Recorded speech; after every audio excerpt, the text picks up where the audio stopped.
यवतमाळ जिल्ह्यामध्ये काल जर पाहिलं तर 13 तालुक्यामध्ये मोठ्या प्रमाणात पाऊस झाला आणि या पावसाचा फटका जो आहे तो कापूस, सोयाबीन, तूर उत्पादक शेतकऱ्यांना मोठ्या प्रमाणात बसलेला आहे। मी आहे सध्या यवतमाळ घाटंजी तालुक्याच्या सीमेलगत असलेल्या यावली या ठिकाणी आणि आपण पाहू शकतो की कशा पद्धतीने या शेताला जे आहे ते तलावाचं स्वरूप जे आहे ते या ठिकाणी प्राप्त झालेलं आहे। साधारणतः 8 एकर हे शेत आहे शेतकऱ्याचं आणि वाघाडी नदीच्या पुराने जे आहेत ते या संपूर्ण शेतामध्ये पाणी जे आहे ते शेतकऱ्याच्या शिरलेलं आहे आणि पराठी जे आहेत ते जे आहे ती पाण्याखाली पूर्णतः आल्याचं दिसून येत आहे। आपल्यासोबत बोलण्यासाठी या भागातील शेतकरी आहेत। काय नेमकं नुकसान कसं झालं आणि पाणी काल कशा पद्धतीने पावसाचा जोर होता? काल एकदम खूप पाण्या होता इथं आपल्या वाघाडी नदीचा। तर पाणी वाहत इकडं पूर्ण भरला आहे। पहा तुम्ही बघू शकता, इथून पुन्हा दिसणार नाही तिकडे पाणी आहे।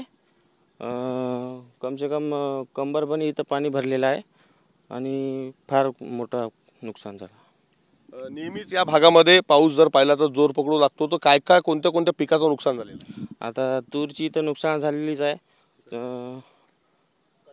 पराठीचा, तूर आणि सोयाबीन हे नुकसान आहे।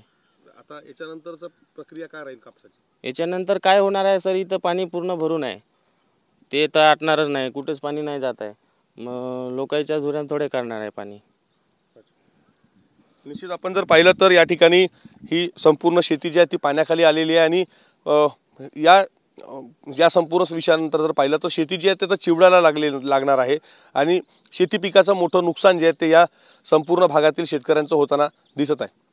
कॅमेरामॅन विशालसह विवेक गावंडे, TV9 मराठी, यवतमाळ।